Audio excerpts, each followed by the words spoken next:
Hello again and welcome back to another episode of the Final Flight podcast. We're here again for our Cheltenham Festival anti-post countdown show and another brilliant guest, Mr. Harry Skelton. Thank you very much for joining us. How are you this evening? Yeah, no worries. All good, thanks. Good to be on. Thank you. Yeah, much appreciated you giving up your time. Obviously, some great guests on so far, and it's fantastic to have a little bit of insight from people really in the know rather than just three numpties putting up their opinion. But yeah, thank you for coming on. Rich Joe, another good weekend, another good week of racing. Did you enjoy it? You looking forward to tonight's show? Yeah, brilliant, mate. It was good. Like you say, having Harry on's unbelievable, isn't it? So I can't wait to get stuck in and talk about the action. Rich? Yeah, exactly what Joe said. There was some good racing at the weekend, and let's get stuck into it. Brilliant. Right then, so without further ado then, as you know, just quick run through the show. We'll let's talk about a little bit of the racing that's happened over the weekend. And then we'll talk to Harry about a few of his rides and a few horses he's looking forward to this for the rest of the season.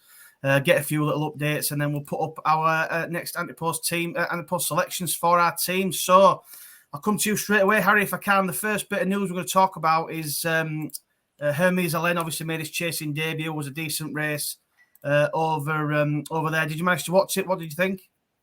Yeah, I was there on the day. Hermes Allen, he got the job done, didn't he? I think there's a bit more to come from him.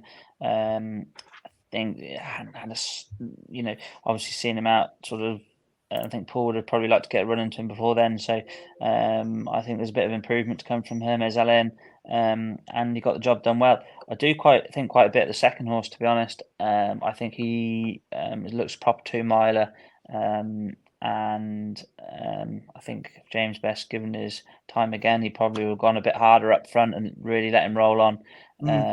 Obviously, that's nickel back.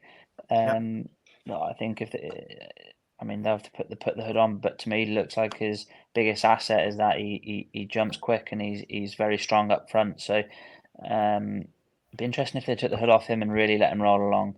I think he's proper 2-mile and nickelback, but Hermes Allen got the job done, sure to improve. Yeah, I completely agree with you there. I actually backed Nickelback on the day, and I thought again he sort of balled out in front. His jumping were really good, and I think Hermes Allen I think his class maybe just came in front of me. Did Joe come to you, mate? Did you manage to watch it? Yeah, mate, I did. Like I say, Hermes Allen jumped pretty neat, didn't he? He was good. Nickelback taken down early like he normally does. He sort of restrained a bit more, like Harry said, than I thought he would be. I say Hermes Allen got a bit of a nudge turning for home, but in the end was pretty comfortable, wasn't he? Jumped the last nice and went away. I think there'll be more to come from him. To be fair, the talk he had, and I think Paul was disappointed the way he sort of went away last season. I think it was sort of ought to beat them in a way, but he done well and he beat them well. So, no complaints there. Yeah, what do you think, Rich? Do you think he's going to go on to cause any waves at the festival, or do you think he'll sort of mop up in and around UK and then see how he gets on? What do you think? No, I think he's got a chance. I think he'll improve, like Harry said. I was quite impressed how he pulled away.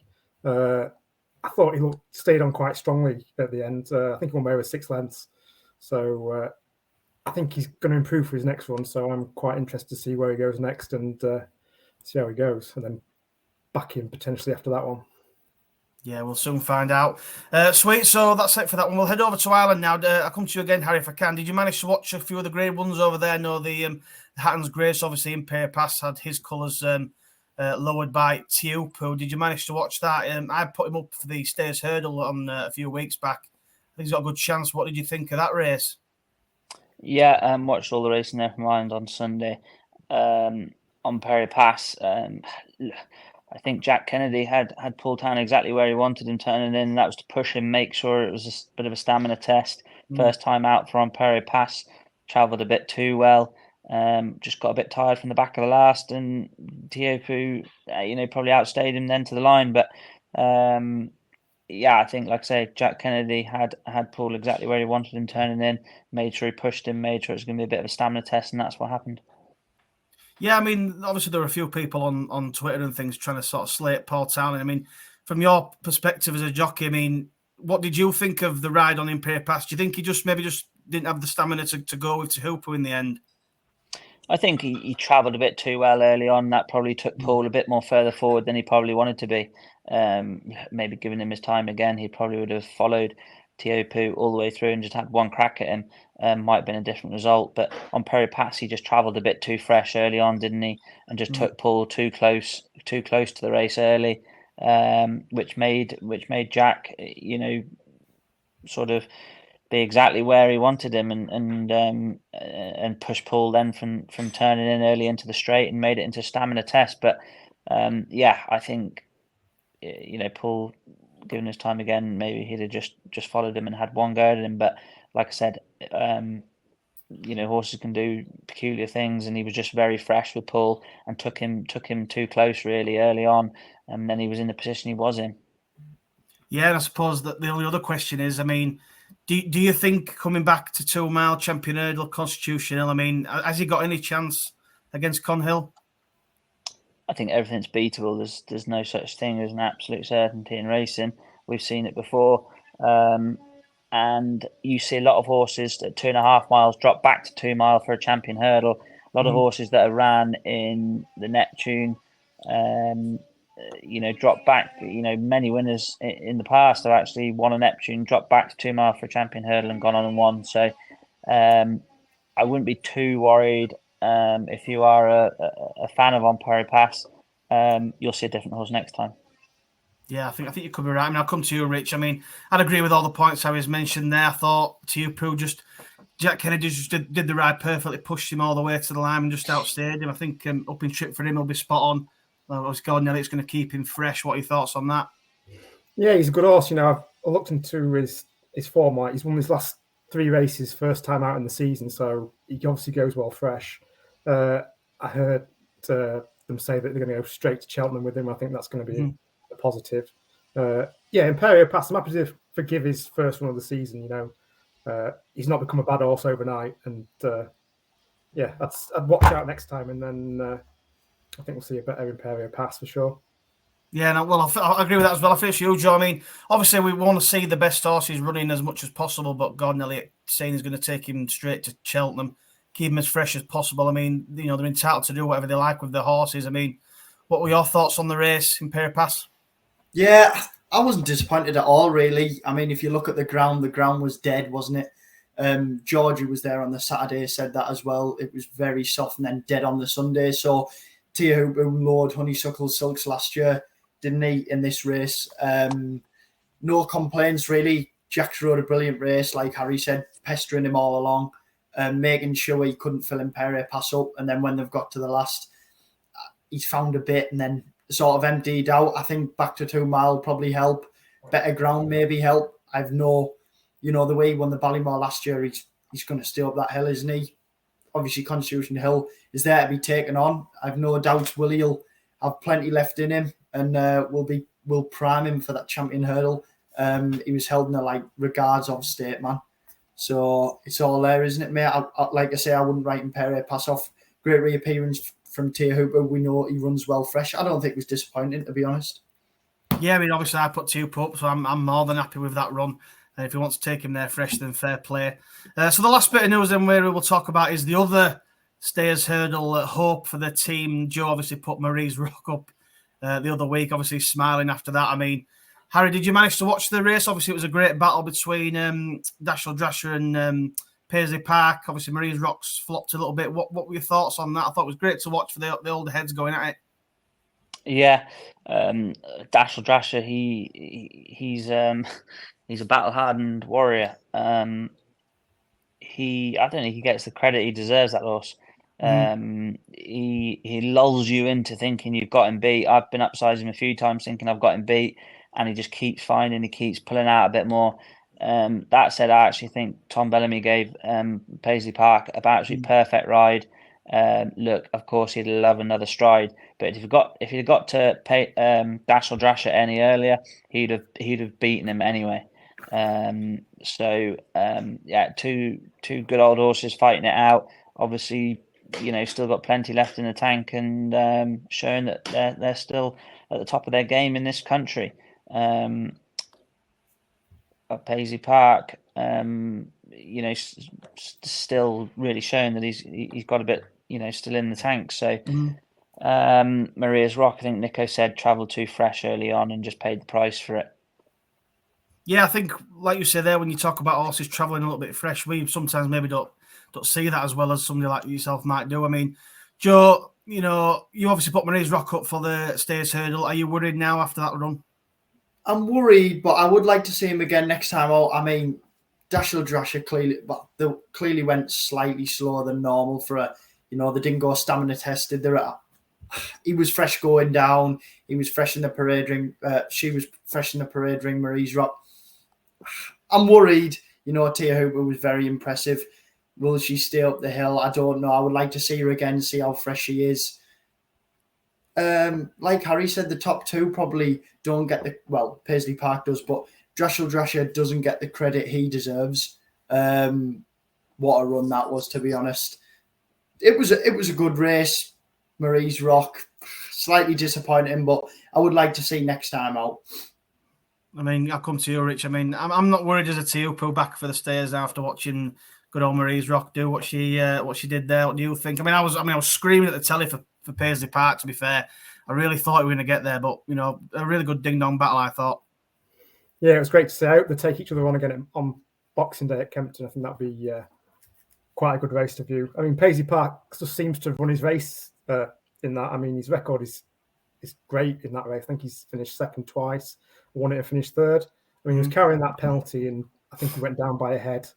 So I'm not sure if the race on level terms, if they do go to Boxing Day, so that'd be quite interesting. But yeah, Dashel Drash is another one that I'm kind of warming to. He's kind of like my my favourite stay of the UK now. Like you say, always runs his race, never gives in, and it was great to see him win. Marie's Rock, I just don't think she'll stay the Stayers trip. I don't think she can't. I wanted to get closer to these. Like, these are battle-hardened Stayers, and she kind of just fell away at the end. So I'm not too sure what they'll do with her now, to be honest. Yeah, we'll certainly see what she does next time out. She's got it all to prove, though. But yeah, so that's it then for the news. We'll finish off with sort of all that happened. I suppose one other thing I will mention, obviously, we've got you on, Harry. Obviously, you guys managed to hit 1,000 winners, which is honestly absolutely an amazing achievement. So, I mean, congratulations. I mean, how do you feel when you sort of hit that sort of milestone? Was it maybe in the back of your guys' minds thinking, we're nearly at that sort of milestone? Yeah, obviously unbelievable, to ride down, 1,000 winners for the combination. So yeah, it's a great number.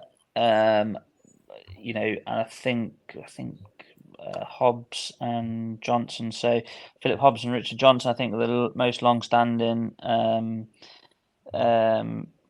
combination of winners is 1,237 or something. So need a few more to go before we're there, but hopefully we can get there and keep going on beyond. In racing, it's a number and you're on to the next one. Yeah. But yeah, it's absolutely great to do it, and when we look back one day, can say it was a good achievement. But hopefully there's a few more to come. Yeah, I've no doubt. 2,000 in the next few years. Yeah, 2,000. Yeah, what? Yeah. Fantastic. I'd have to be riding a while anyway. Yeah, you got a fair few more years to go. Yeah, he's still doing enough. Right then. So what we'll do now, if I can, Harry, is we'll just come to talk about a couple of your rides, because a few of the guys who have been on have given us some really good insight into sort of what went on. I mean, there's only one place to start, and it's obviously Get a Tonic at the weekend in the Coral Racing Cup handicap. I mean, what a ride it was. It was a brilliant ride to watch, and we just kind of want to get a little insight into what was going through your mind during that race and towards the end. Well, I knew that mare, she does have it in the tank. She's got it in the locker. We went chasing. That was a disaster. She hated every minute of it. But Newbury on Friday was quite decent ground, and so on Saturday I thought that would do, suit her well. At home, all her work sort of, has always been, always been quite good on the gallops, and she was working well. But Bridget actually rides her every day, and she always says that she's better from working from the front, and when she's got her head in front, she'll give you her all. But sometimes when she's in behind, she can just hold fire a bit. So I was very keen to get a good start, get out, and on that ground it'd suit her well. And Newbury's actually a very quick track when the ground's pretty decent. You can't come from too far back. She's a good slick jumper. And I knew she was well and good and fit, and the handicapper had given her a chance. So just jump out, go a good gallop, and just try and ride the race to suit myself. Then just stack them up a bit, leaving the back straight, fill her up down into the straight, and turn in and press for home. Really, got to get a good jump 3 out. That landed running. I knew I had him under pressure. Then wing the second last. I was on again. I knew then I probably wouldn't get caught. So I was confident that she'd hit the line then from the back of the last, because she does nearly stay 3 miles. So I was confident. From the back of 2 out that we'd find the line all right. That's fantastic. I mean, you must get so much sort of enjoyment out of when like a plan comes together like that and it works out for you, because it was just fantastic to watch out, and you've just explained exactly what happened there. So that was fantastic. Fantastic that one. The other one then, obviously, Joe went to Haydock a couple of weekends ago. You had Grey Dawning in the graduations chase. I mean, again, another one where you've just destroyed the field. I mean, how did you feel that one went? He's got his scarf there. We all had that day, so we were very happy with that run. What were your thoughts on that? Yeah, big step forward from his first run at Exeter. Ours has just taken a run this year. For what reason, I don't quite know. Probably that they're starting off having their first runs on very soft ground, and it's just finding them out a bit. It's a long season, you want a bit left there for the spring. You don't want to be dipping them really pre-Christmas. So they've just taken a run. If they're good enough, they've come out and won second time. Some have won first time up. So he had taken a big step forward, obviously, from his first run in a good high quality race. Really, I know there wasn't many runners at Exeter, but Stay Away Faye, and the horse of Tizard's. The name escapes me now. I can't remember his name, but another decent horse. So we went slow that day, and Dan was just very mindful that he might just need it a bit. Don't sort of hit the front 2 out and get beaten, giving him a hard time. But he jumped great, stepped forward then to Haydock. I thought Paddy Mullins would go pretty good, solid gallop really, and made sure it was a real stamina test. That didn't really happen. Jumped to the front, sort of up the straight the first time, and I was happy then that I was in my own rhythm. And you get loose on the front end around Haydock, it can be, it can be a big advantage. Yep. And that's exactly what happened. Turned into the straight, winged the 4th last, and from then I think the race was over. Yeah, I mean, Joe, you managed to watch it live. What were your thoughts of it live? It was such a great ride, I thought. Yeah, exactly the same. Jumped off and sort of took it from the front. The top one in the market was Cheltenham, and Pay the Pipe was up there as well. They were carrying big weights. The ground was pretty good that day. Harry sort of took it up, and then, I think it was the 4th or 3rd last. You're thinking he's not for catching it all here, which was the story of the day, to be honest. Like I say, it was riding pretty good. A lot of horses got a bit of an edge on the home turn, filled the horse up and went for it straight off the home turn and weren't for catching it all. Brilliant ride. Good horse was brilliant. Jumped very, very well. It was pretty easy, I must say. I don't know what you thought, Harry, but it looked very, very easy. Yeah, it was easy. What I want to know is about the brilliant rides. Which ones have you been disappointed with? They can't all be brilliant rides. Come on, because you've got a few in the line. Can I just ask one question? Ask me anything you want. When you rode Protectorate, obviously, I think you were in behind, then you tried to take it up again, and then he sort of dropped back again. Was that the horse, or was that you wanting to get him in behind? I think he went left a couple of times, was it? And then the horse has come back round him. It was Brave Man's Game and Royal Pagaille come back round him, and then you were sort of out the back again. I just wondered, what was that your tactics, or was that just the horse? Yeah, I'll be honest. Protectorate is his own worst enemy. He's very, very difficult. He's either very keen or he's flat out. And if he's not flat out, he's not settled. He's by no means very easy at all. going into the race, my idea was that Darrell had said that he'd obviously wanted to make the run, and I was always mindful that Darrell wouldn't go that strong a gallop because he never really does. He's a conservative jockey that saves a bit on the front end, so I was a bit wary of how quick he might go. I knew Royal Pagaille would want a good stamina test, but Protectorat will only settle if he's flat out.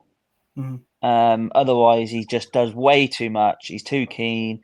So I followed Darrell early, and then I jumped to the front. He was very bold early on, as you saw.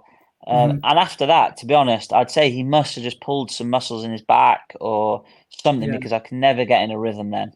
And I knew I was beat very early on.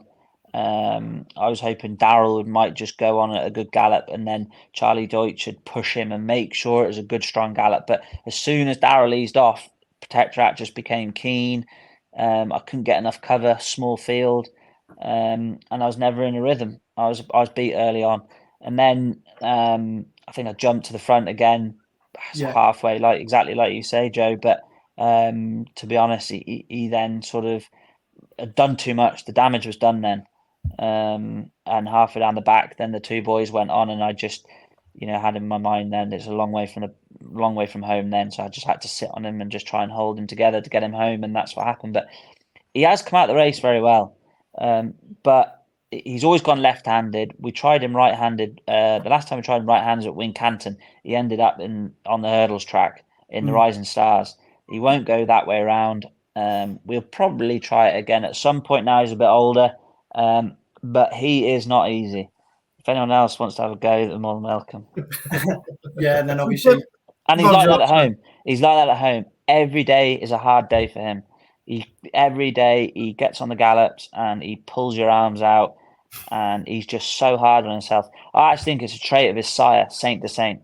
They're all very much the same, a bit hot in the head, and just they want to live life on the edge a little bit. They're very tough. Very, very tough. They love soft ground, but he's just not that easy. And then I'll just end with a very, very good ride, which was Grey Dawning. I thought it was brilliant, to be honest. I mean, Guy Damanil one's further, Apple Away probably one's further. You sort of got an easy lead and then press for home again. That was impressive, to be honest. Although they weren't further, I thought that was impressive. Grey Dawning was impressive. He was against Stay Away Fair the day before, wasn't he, Exeter? Against Stay Away Fair, and we'll take on Stay Away Fair again, but just at the right time. We'll take him on. There's no point taking him on at Kempton with Grey Dawning because, again, Grey Dawning, his preference is for going left-handed. He's just always jumping out to his left, and you just can't. In Grade 1 races, you can't give an inch. And that'll get us beat at Kempton if we go there. We'll have a hard race, and then we'd have left behind a race that maybe we should be winning it. Hopefully, we can put up a good performance at Warwick in the Hampton Court, left-handed, 3 miles, 70 grand. That's the race we're going to go for. Look into the spring. He'll probably miss Cheltenham. Go to Aintree. Oh, brilliant! Yeah. In terms of Protectorat, what would sort of the idea be with him? I mean, would you be looking at the spring festivals again, obviously a Gold Cup and things like that, or would there be anything else in mind? He has come out of the race all right, and it might be crazy, but you might see Protectorat earlier than everyone probably might have thought. We might enter him at Cheltenham in a 3 mile 2 handicap in 2 weeks' time, 2 weeks Saturday. It's 100 grand handicap. I feel that he actually didn't end up having too hard a race at Haydock because he was beat very early.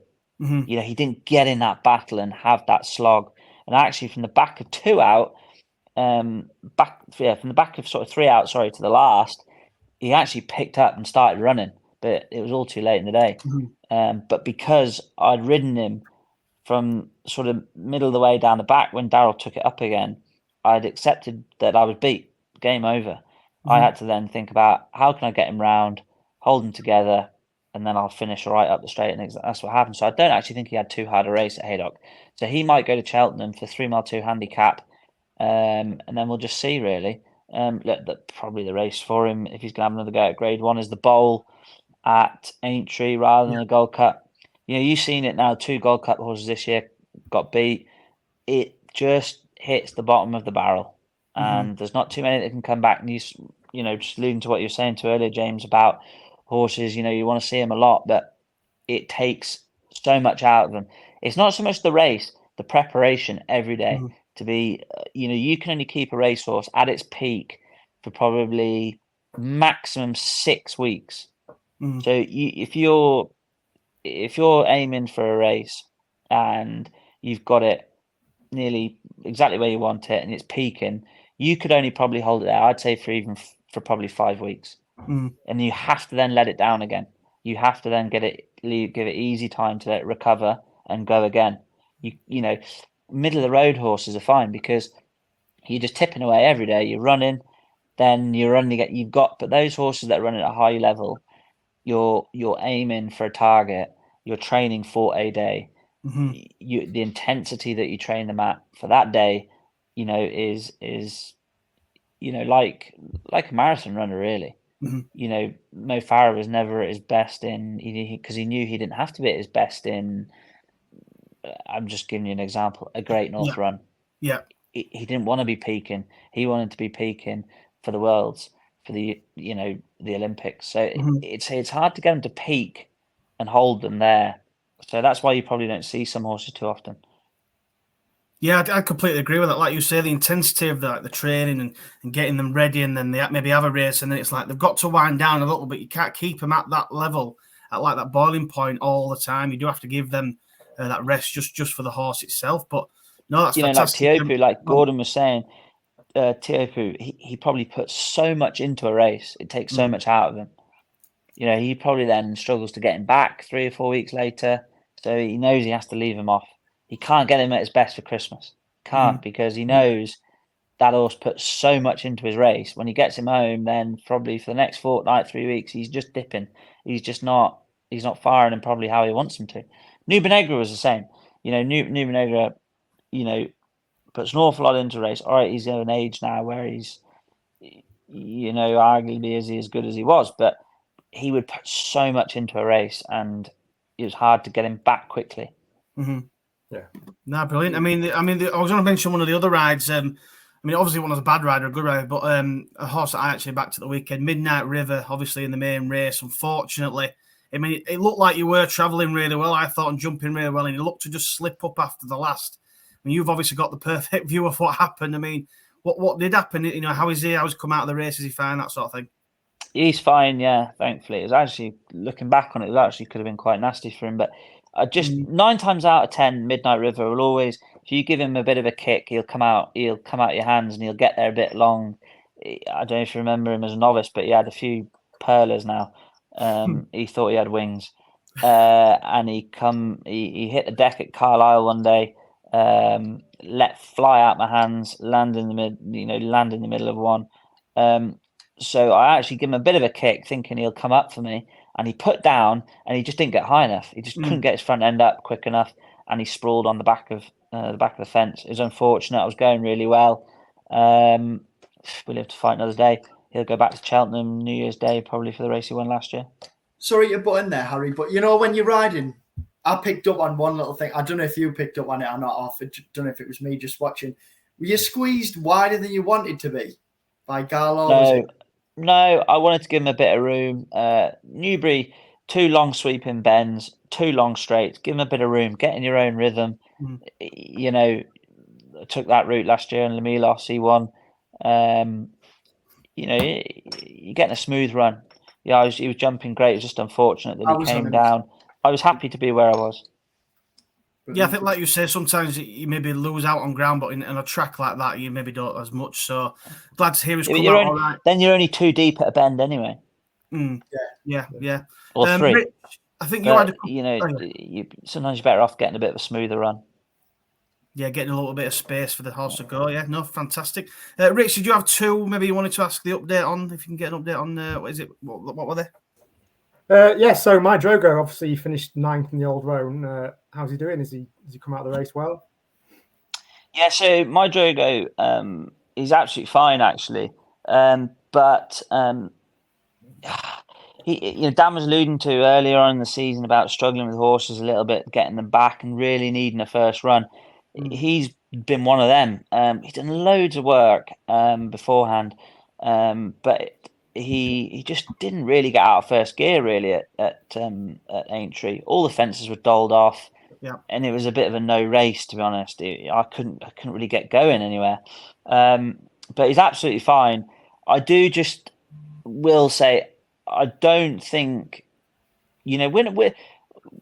we're not as happy as we'd like to be with the horse, if that makes sense. Nothing physically wrong with him, but it just might be to the spring, sort of to the springtime until you see him again, and possibly whether we go over hurdles or whether we go over fences. But after that run, he's just not firing like we want him to. So yeah. It's going to be a bit of a wait, but he'll be back. We see it at home. We're seeing all the right signs. Before he went to the Old Road, we're seeing that spark. But he's just not. Since that race, he's just not firing like we wanted him to. So we'll just give him a bit of time. And maybe that race just took an awful lot out of him after being off the track so long. So we can't be pressing any buttons at the minute. But he physically, he's absolutely fine. Oh, good stuff. The other one, or the two, shall I say that quickly mentioned, that are both mares, West Balboa and Katira. They're two mares that I really quite like. West Balboa, she's going to go to Ascot for the long walk, in real good form. Nice to see what she did up at Aintree, albeit if she's going to take that next step, that's what that's what you're hoping she would do, and she delivered, so that was good. She's in good form.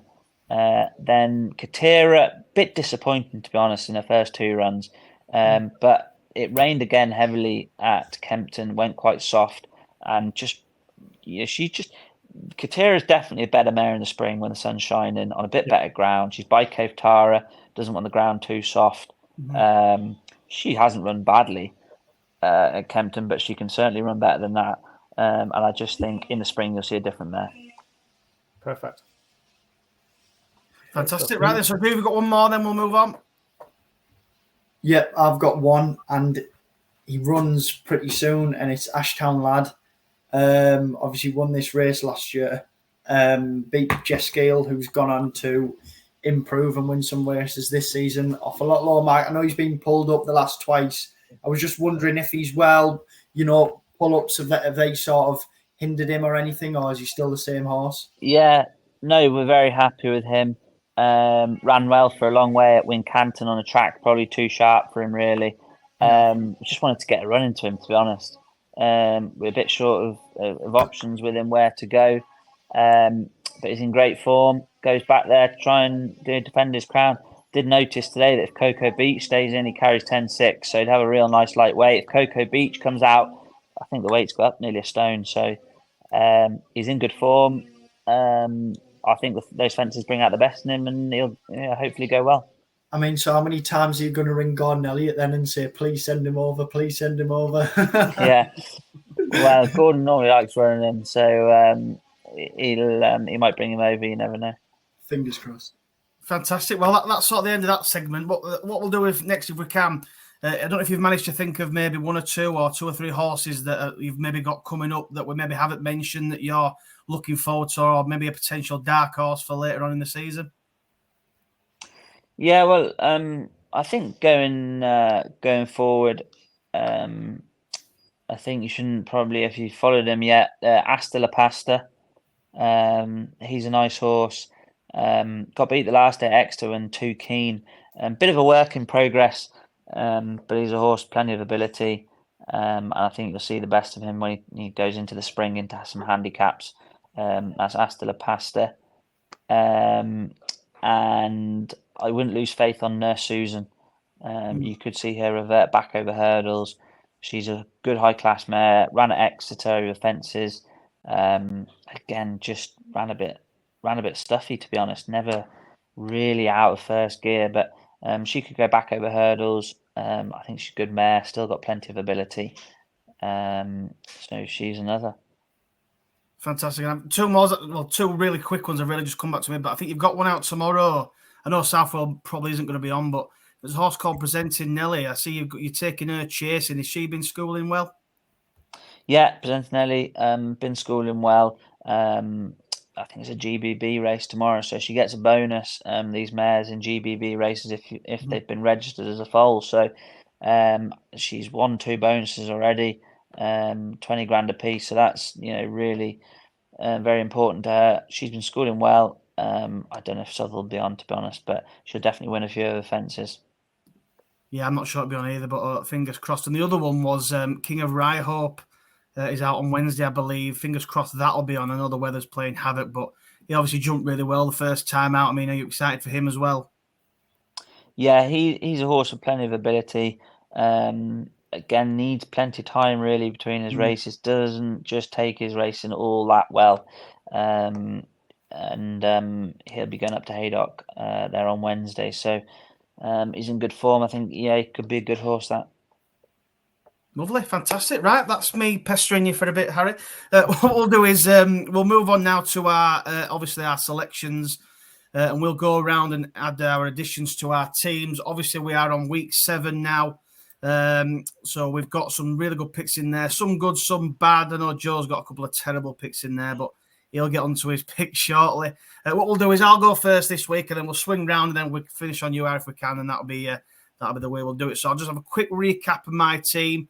And we'll also get your opinion on the picks. We seem to be putting our picks up, and every guest we have on just seems to slate them. I don't know why, but we'll see what your opinion is on those. But my current team, obviously, I've got a Rocco week 1, obviously a massive favourite of ours, but unfortunately he's out for the season, so hopefully we'll see him back very soon. But I've got Tupu for the stayers. Looks pretty good after the weekend. Love Envoy for the Mares Hurdle, Envoy Allen for the Ryanair, Dicer Enos for the Mares Novice, and Stay Away Fair for the Browns. So my next pick, obviously we said we weren't going to try. We're going to try and stay away from novices as much as possible, but it is getting a lot tougher now that we've kind of gone round the ringer of the big races. So I am going to dip my toe into the novice hurdles and sort of maybe build up a couple for each race, because obviously we've got plenty of weeks left to go. But my next selection is going to be, I ain't got a picture, but it's going to be Il El Antique for the Ballymore novice hurdle, currently 20-1 for Willie Mullins. I think obviously these races are really tough this early on. I mean, my sort of bare minimum is to only, as long as I've seen them run at least once, I think we could probably dive in. I know Rich likes to put horses up that we haven't even seen run yet, so I kind of stay away from those. But, if you go back through his form, there's obviously a friendship, but Tony Bloom's obviously an Ergamine owner, as people will know, and his bumper form is pretty decent, and it's obviously been franked lately. His first bumper he won at Leopardstown. He had Ferranilli behind, who's a top rated sort of 155 chaser now. And then his second start, another horse who I quite like called Stellar Story, beat him in that bumper, but Il Antique was giving him about £10, I believe it was. Colwell Potter in behind there, who ran a good race against him. It is for me, I think, in a maiden hurdle, so that's pretty strong form.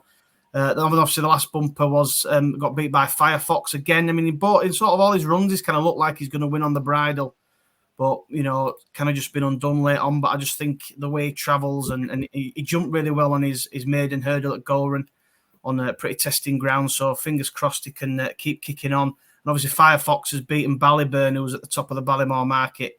So I think the form kind of ties in. I'm not too sure about Ballyburn. Not sure what to make of him. I think he's probably shot enough at the top of the anti-post market at the moment, but I just thought 20-1 for this lad was pretty big. I know a few people have maybe said maybe the Albert Bartlett, but I don't know if he'd maybe suit it. Like I say, you kind of want a bit of a real strong, tough stayer to win that race, and I'm not too sure is that. I think the way he travels, he looks like he's got a little bit of pace about him as well, so I think I'm going to go for him in the Ballymore. And like I say, the last couple of Ballymores, it's definitely been soft ground. Sir Gerhard won the one where it was a torrential rain, so any sort of rain will only aid his chance. And I just think he's a big price at 20-1. So if you would like to tell me it's got no chance, Harry, then feel free. What do you think? No, I think he's an impressive one. Then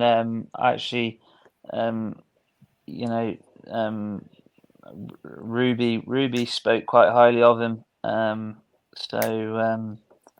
Yeah, I wouldn't put you off. Yeah, like we say, it's tough with the novices. It's really, really early, and like I say, you are taking massive punts sometimes. But I just think sometimes it's nice to get the team built up. Right, so that's me then. So we'll move on to Rich. Oh, in fact, no, we'll do Joe next. We'll let you do Joe. We'll do your team next, mate, and then we'll finish with you, Rich, and then we'll come to Harry. But your team so far, Joe, if you'd like to talk us through it. Stage Star at the top, probably my best pick of the lot, to be honest. A lot shorter now. Irocco, obviously, we love the yard. I believe Harry knows Saul from the yard, Saul Woodsy. Yeah, I know Woodsy, yeah.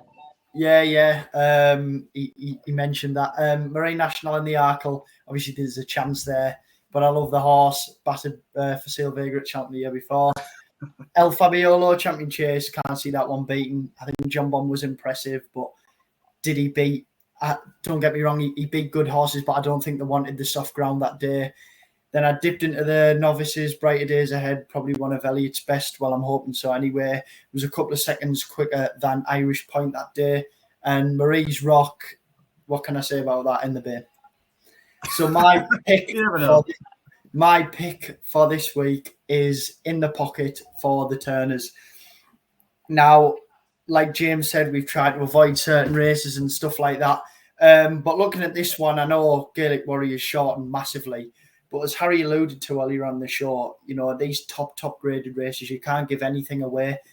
And I feel like this horse just has a few small holes which could expose him at Cheltenham. Likes to jump right, can get pretty keen. I know he ran well in the Ballymore, but he had a lot of cover that day. It was a big field. I said to you guys, the Turners wasn't a huge field last year, and I just think that he won't get that cover.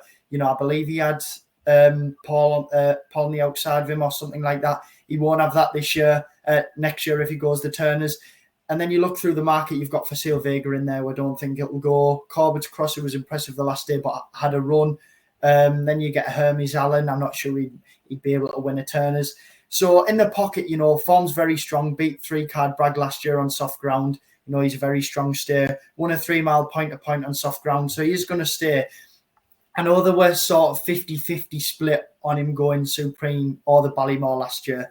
They chose the Supreme. He was very keen. I don't think he got the ideal trip, but he was only beaten 6 lengths, which I don't think was a disgrace at all. I was very happy with the reappearance 3 lengths behind Facile Vega. I know he got taken out slightly left, but I don't think Rachel was too harsh on him that day. And I think up to 2-mile fall, bring a bit of improvement out. And at 7-1, I think he's a fair price. No, fair enough. I mean, what do you think, Harry? Tell him how it's got no chance. No, I would agree. I would agree, actually. I would be very happy with his first run there behind Facile Vega. I think step up to 2.5 probably suit him. There's plenty of positives for in the pocket. I'm glad there was no but in there, because I normally say, it's a good pick, but he's got no chance. No, two good picks so far, I'd say. Come on then, Rich. Yeah. That's it then. So we're going to move on to Rich now then, and I'm going to let him... here we go. I'll let you talk through your teammates so far. Go on. So you got the Arkle winner, Facile Vega, the Ryanair winner, Allaho. Obviously, unfortunately, Irocco is out. Got my dark horse, Gerhard for the Stayers. Mirza West for the Supreme, that's the novice one, and then Jerry Colomb for the Gold Cup. So I think that's looking fairly strong. Yeah, not bad. And this week's pick, you ready, Harry? This week's pick potentially could be out the window very quickly, depending on what Harry thinks. So I've gone for the Mare's Chase, Gallia des Leto. Is it? Gallia de Leto. That's Gallia the one. de Leto. Yeah, for the Mare's Chase. I hope she goes here. Potentially, Harry will probably go, oh, no, we're not going. But given that we're going in. It's 2 miles. Is it 2.5? Something there. I think it's 2.5, yeah. 2-4. No, I don't. 2-4. 2-4. That's even worse, Rich. She wants every bit of 3 mile on soft to the ground, the better. So I don't actually think she'll probably end up going there. No. Oh. I'll tell the trainer though tomorrow morning that he thinks the idea. Rich, there's your bubble popped. That's my first bad pick of the show, I think. Did you have a backup, Rich, or is that it? Yeah, the backup was West Balboa for the Mare's Hurdle. Now we're talking. Now we're talking. Okay, we'll go with that one. If you've got notes for that, Rich, I'll let you have it. But you can't swap them. It'll have to be an extra 2 points.